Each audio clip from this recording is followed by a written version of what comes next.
On my way to the gym, I just wanted to make a quick video because I haven't published any videos in the last 3 weeks, and I don't want to give up on my channel. So that's one. And two, as you guys already know, I love storytelling. So this is just a basic, I think I just wanted to make an update on things that are happening and just counting down the days where I am done with my position at the school. I got 17 days left, and I don't know what's going to happen after that. I don't want to go back to the education system. I want to try something new. Who knows what's going to happen over the summer. I'm just looking forward to just finishing this school year. There's a lot of things that happened at my job with the way it's structured and positions and all that stuff, and the principal and assistant principal is no longer there, and a lot of changes are happening. But anyways, it's happening in every district, so every school, it's always changing. So as far as me with my nutrition, that's has been the most concerning for me. It's still not where I want it to be. I've been struggling to make another video because I've been very emotional about it, because I've been having no control over what I'm eating, what I'm putting in my mouth, how much I'm eating. I'm breaking out on my face. I have inflammation in my face because a lot of things that I eat shows up on my face, and that's just the unfortunate part for me. So it really messes up my insecurities. It messes up my confidence, my goals, my plans. And so here I am, still working on my nutrition as much as, like, I'm trying to get a grip of it. But even yesterday I went and took my daughter because she wanted to buy snacks, and guess what? She ended up buying a whole bunch of snacks. So that was one. And another one is at my job. Nothing has really changed as far as the cakes and the pastries and the donuts and all that stuff. It's still there, and I still struggle with it. And that's the God honest truth. And it shows up on my face, guys. And on the scale as well, because I'm up at 153 the last time I checked. So everything I worked hard for over the year, it's kind of like whatever went out the window. But here I am, still pushing forward, and I think that that's the most important thing, is that we stick to it, and maybe not consistently, but being persistent. I think that's very important, persistency. And I think that just looking at it in a broader picture, I guess. Things happen, we're humans, we go through stuff in life, and there's never an easy path. And if anybody tells you that it's a straight path and it's easy, they're lying to you, because it's not. We all struggle, we all go through our turbulences and our pains and our challenges in life, and this has happened to be mine that I'm going through. I've never experienced this in my life. Just so you guys know, my nutrition has never been this severely bad, where I'm emotionally eating my way. I've never experienced that before, even when I was pregnant, and back then I made an exception, obviously, because I was eating for two. But as far as the nutrition, I'm gonna keep being persistent, going back into it.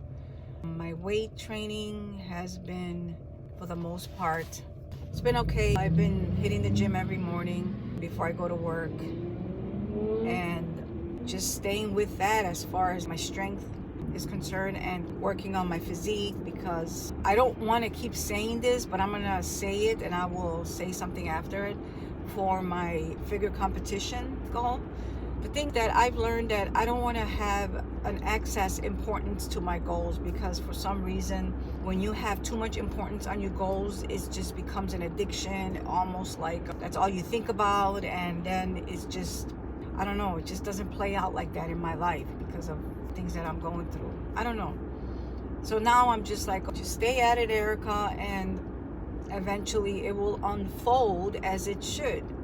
And my exercises in the gym, like I said, I'm keeping up with it as much as I can, and that's all I could do right now. I have only a certain amount of time in a day where I could go to the gym, go to work, and attend to some very important needs in my household, and that's it. I don't have any more. So that part, I am grateful that I could still show up to the gym. I'm grateful that I'm still there as a support system for my daughter. I'm grateful that she is making progress little by little, and it's getting a little bit more frustrating for me because we're actually connected in a more way than before. We're just in sync on a level of almost emotional and mental. It's hard to explain. It's kind of like physics, and if I can't explain it, then I'm still learning it.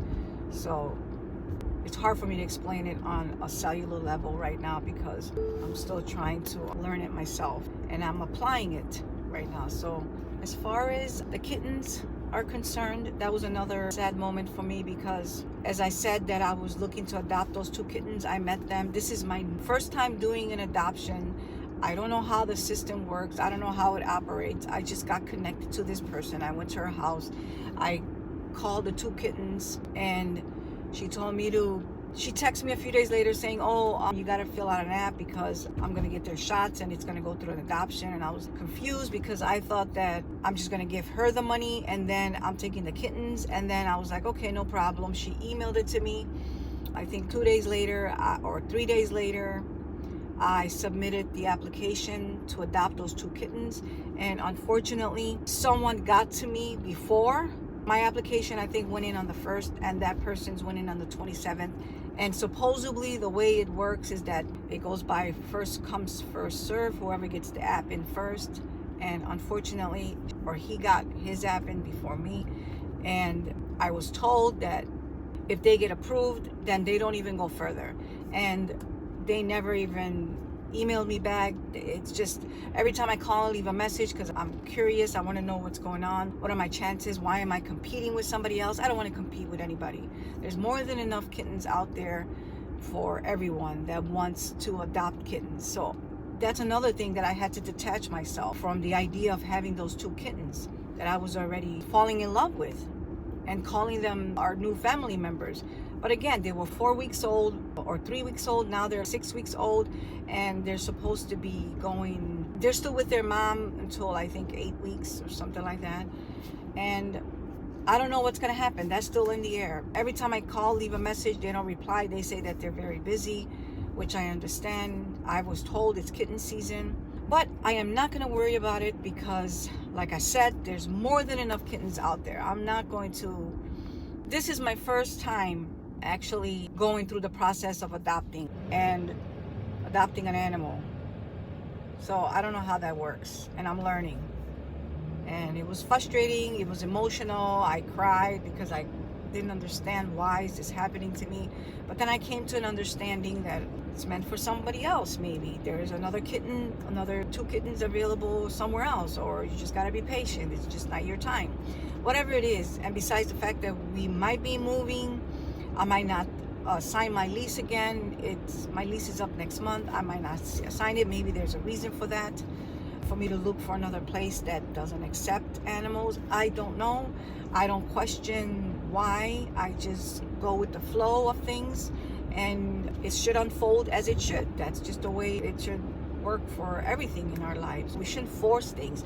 We shouldn't try to feel like we could dictate the outcomes or control certain situations or any situation. Just be yourself and put yourself out there, and if the opportunity is meant for you, then it'll show up for you and it'll be for you. If it's not, it's meant for somebody else.